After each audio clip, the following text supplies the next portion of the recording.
et sur des questions totalement arbitraires et médicales. Le problème aujourd'hui, c'est que le directeur de l'entreprise, dans le même temps, il dit qu'il veut faire un exemple du cas de Nicolas.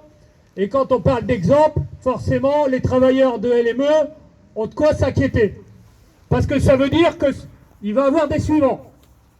Et donc, on a tout intérêt à être vigilant et à se mobiliser au plus largement dans l'entreprise pour empêcher que ces choses-là arrivent. D'autant que nous, on ne peut pas s'empêcher, et c'est ce qu'on a écrit dans le tract qui a été fait, de dire que ça coïncide avec la mise en place de la nouvelle convention collective, les nouvelles cotations de postes et les nouvelles grilles de salaire, parce qu'ils sont en train d'y regarder partout, et forcément ils sont en train de regarder au poste. Et du coup, par voie de conséquence, on a cette situation-là. Donc il n'est pas question d'accepter ça. On va rester mobilisé le temps qu'il faudra, parce que ce qu'on exige aujourd'hui, c'est la réintégration et rien d'autre. Et il faut qu'ils l'entendent, parce que si on laisse faire pour Nicolas, encore une fois, ça va être la porte ouverte à toutes les fenêtres et ils vont virer je ne sais combien de travailleurs. Donc il n'est pas question de l'accepter. Donc moi je le dis, parce que je connais bien cette entreprise et je connais beaucoup de travailleurs de LME, et je sais que dans cette entreprise, vous avez une capacité à vous mobiliser et à vous défendre depuis toujours. Et donc discutez-en et mesurez bien la situation pour vous tous, les uns comme les autres. Voilà, encore une fois, restons mobilisés parce que c'est la première, parce qu'à mon avis, ils ne vont pas lâcher, parce que quand on veut faire un exemple, on essaye d'être déterminé, mais si on est bien plus déterminé qu'eux, ça ne va pas le faire. Ils vont devoir lâcher et réintégrer notre camarade. Et c'est, je pense, la meilleure des choses que l'on peut gagner. Merci.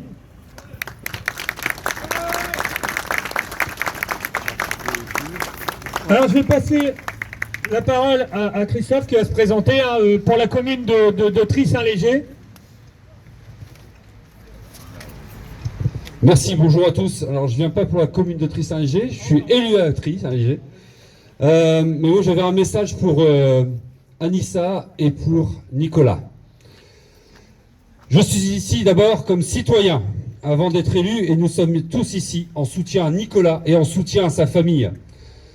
Savez-vous que leurs enfants ce matin voulaient venir à cette manifestation, et qu'est-ce que leur ont dit leurs parents? Ah non, reste à l'école, parce qu'ils ont de la pudeur et qu'ils cachent leur désarroi. Vous serez peut-être les prochains directeurs et peut-être que vous aurez à cœur de prendre soin, vous, du personnel. Mais nous ne sommes pas là seulement pour être compatissants, et pourtant, Nicolas a grandi à 3 maisons de chez moi. C'était un enfant et aujourd'hui un adulte droit, souriant, poli et discret. Je connais l'épouse de Nicolas depuis quelques années maintenant. Pourquoi? Parce qu'elle organise régulièrement des dons, et notamment aux étudiants qui se retrouvent seuls dans leur chambre d'université à survivre avec 40 € par mois. Aujourd'hui, elle récompense, quelle récompense pour ces personnes qui, avec leur salaire d'ouvrier et d'employé, donnent toujours plus par solidarité. Je comprends qu'ils vivent ici l'impensable. Vous imaginez le cauchemar dans lequel ils sont projetés en un instant, comme ça, en un clic, en recevant un certain recommandé? Impensable. Parce que quand on est tourné vers les autres comme eux, on n'imagine pas un instant que les autres puissent un jour se tourner vers vous. Ils ne donnent pas pour recevoir, mais pour témoigner qu'ils ne sont pas d'accord avec les injustices sociales, qu'ils refusent un système dans lequel les richesses sont tournées vers les profits plutôt que vers un mieux vivre ensemble, pardon. Parce que la solidarité par le partage a pour Nicolas et Anissa du sens. Je suis ici pour dire combien je suis écœuré de ces manières de faire. C'est du délit de sale tête. À la lecture des motifs de licenciement, je me suis demandé si la direction jouait aux fléchettes pour choisir les motifs et pour choisir la famille à détruire sur un jeu de la roue de la fortune. Pour moi, c'est du vide. Tiens, toi, tu pourrais pas, s'il te plaît, conduire le bus? Bah non, je suis boulanger. Bah t'es viré. Tiens, toi, s'il te plaît, tu pourrais pas monter sur le toit pour réparer la fuite? Bah non, mais moi je suis couturière. Bah t'es viré. Ça me fait penser un peu à Trump, là, sa méthode. Ouais, vous êtes viré. En fait, ils se prennent pour des Américains, quoi. Ici, je trouve qu'on piétine les personnes, mais on piétine aussi le code du travail et les conditionnalités d'exploitation. On peut se demander quelles sont les valeurs des dirigeants de cette entreprise.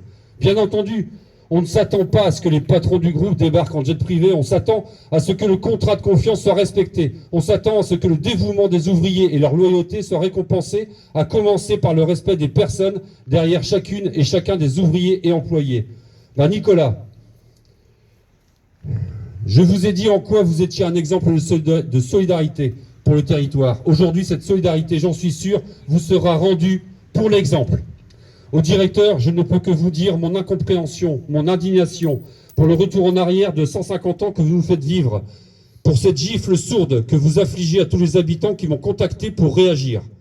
Alors je ne suis pas venu pour faire un requiem ou pour demander un moratoire sur le licenciement, je suis venu pour réaffirmer que seule la solidarité viendra en soutien à cette famille et que si de telles pratiques sont possibles aujourd'hui, elles le seront encore plus demain si on les laisse faire. Soyez assurés, Anissa et Nicolas, de tout mon soutien et de l'ensemble des élus de mon groupe.